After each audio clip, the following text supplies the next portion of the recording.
Did you know a pilot once crashed a plane on for what purpose? Why would a pilot do such a thing? What grudge could he possibly have against the aircraft or its passengers? Some believed he was forced to do it.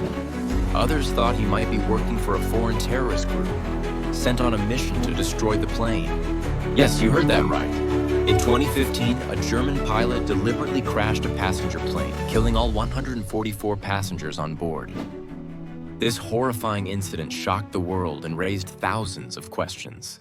The day of the crash, March 24, 2015, Germanwings Flight 9525 took off from Barcelona's El Prat airport, headed to Germany. It was supposed to be a 3-hour flight. Everything seemed normal at first. Passengers were relaxed, and the plane reached its cruising altitude. But around 30 minutes into the flight, the captain started noticing odd behavior from his co-pilot, Andreas Lubitz. Something wasn't right.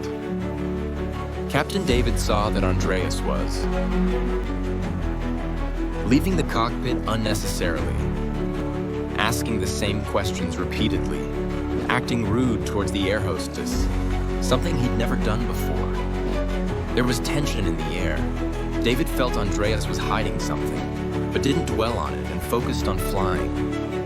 Then David got up and told Andreas, "I'm going to the washroom. You take over for a while."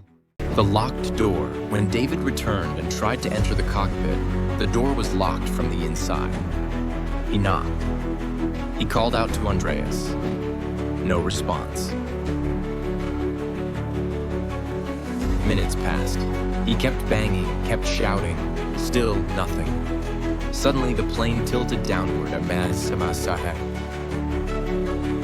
heading straight toward the mountains. Everyone could feel it. Panic spread. Crying, screaming, chaos. Captain David begged Andreas to open the door. "Please open the door, we're all going to die." But there was still no reply. The final moments. The aircraft was flying over mountainous terrain. It descended so low that passengers could see the mountains clearly out the windows. Everyone knew this was the end. The plane crashed into a mountain. No one survived, not a single person. The crash stunned the world.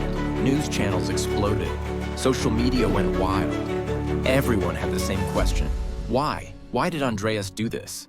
The investigation begins. The black box was recovered. Andreas's home was searched. Experts combed through every detail. Finally, after 4 months of investigation, the horrifying truth was revealed. The real reason behind the crash. Andreas wasn't a terrorist. He wasn't brainwashed or working for anyone else. He was battling a serious mental illness for a long time. He was on heavy medications. He had dark thoughts. His mood was often unstable. He hated being around people. Physically, Andreas seemed perfectly fit. So he always passed the airline's medical checkups. But the actual problem was, he was suffering deeply. On that day, consumed by inner pain, Andreas made the unthinkable decision to crash the plane, taking 144 innocent lives with him. Just imagine. Imagine what Captain David felt, banging on the locked door, knowing he couldn't save anyone. Imagine what those passengers felt, watching death approach through the window. This was today's tragic story. If it moved you or made you think, please like, share, and comment. Thank you for watching.